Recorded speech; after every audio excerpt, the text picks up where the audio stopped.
કેશોદ શહેરમાં નિરક્ષર અને વંચિત બાળકો સુધી શિક્ષણ અને સંસ્કારનો પ્રકાશ પહોંચાડવાના ઉમદા હેતુ સાથે શિક્ષણ સેવા યજ્ઞ અંતર્ગત એક મહત્વપૂર્ણ આયોજન બેઠક કે.એ. વણપરિયા સ્કૂલ ખાતે યોજાઈ હતી. શહેરના શિક્ષણ ક્ષેત્ર સાથે જોડાયેલા શિક્ષકો, શાળા સંચાલકો અને સેવાભાવી આગેવાનોની ઉપસ્થિતિમાં યોજાયેલી બેઠકમાં નારાયણ વસ્તીમાં રહેતા બાળકોને શિક્ષણ સાથે સંસ્કારનું ઘડતર મળે તે માટે વિસ્તૃત ચર્ચા કરવામાં આવી હતી.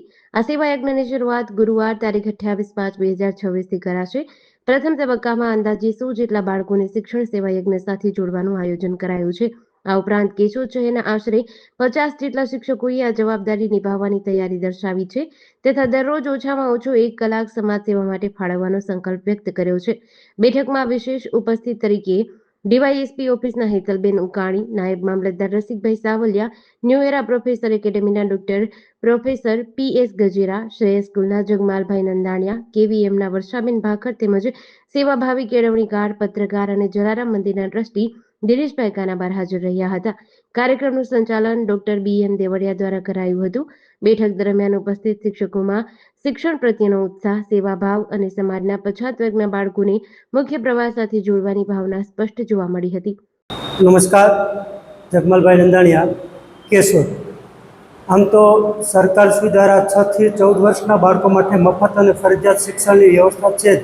આમ છતાં પણ કેટલાક વિસ્તારો એવા છે કે જે પોતાની પરિસ્થિતિને વશ લઈ અને શિક્ષણથી વંચિત રહ્યા છે.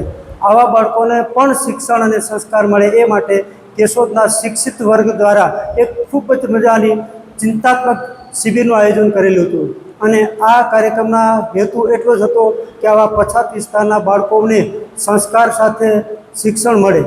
કોઈ પણ વ્યક્તિને તમે આર્થિક યોગદાન આપો કે એમને કોઈ વસ્તુ આપો તો એ ક્ષણિક એમને લાભ થશે, પરંતુ જો તેમને શિક્ષણ આપવામાં આવશે તો એ જીવન પર્યંત એમનું જીવન સુધરશે અને એ સારી રીતે જીવી શકશે. તો આવા જ એક ઉમદા ભાવ સાથે કેશોદના શિક્ષિત વર્ગના કેટલાક એવા શિક્ષક મિત્રો દ્વારા આજે કેશોદ ખાતે સુંદર મજાની મિટિંગનું આયોજન થયું હતું. અને મિટિંગ દરમિયાન એવું નક્કી કરવામાં આવેલું કે આપણે બધા શિક્ષકો મળી અને દરરોજ 1 કલાક આ બાળકોને આપીએ અને એમાં શિક્ષણ અને સંસ્કારનું વાવેતર કરીએ તો આ આપણા દેશ માટે આપણે કંઈ કરી શકીએ, કેશોદ માટે કરી શકીએ અને આ સમાજ માટે કંઈ કરી શકીએ.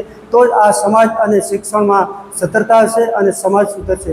તો આ કાર્યક્રમ માટે દેવળિયા સાહેબ, સાવલિયા સાહેબ તેમજ હેતલબેનનો ખૂબ સારો એવો સહયોગ રહ્યો છે અને તેમના માર્ગદર્શન નીચે આ મિટિંગનું આયોજન થયું હતું. આગામી કાર્યક્રમ ગુરુવારના રોજ ત્યાં તે વસ્તીની અંદર જ થવાનો છે અને ત્યાંથી વધારે માસ્ટર પ્લાન ઘડી અને આ બાળકોને શિક્ષણ અને સંસ્કાર આપવાનું કાર્ય કેશોદના શિક્ષિત વર્ગ દ્વારા થવાનું છે. આ વર્ગમાં જોડાયેલા તમામ શિક્ષિત મિત્રોને ખૂબ ખૂબ ધન્યવાદ, સહયોગીઓને પણ ખૂબ ખૂબ ધન્યવાદ અને આ કાર્ય ખૂબ વિકસે અને આ વિસ્તારને વધુમાં વધુ લાભ મળે એવી અપેક્ષા. આભાર. વંદે માતરમ. જેડીસી ન્યૂઝ સાથે નરેશ રાવલિયા, કેશોદ.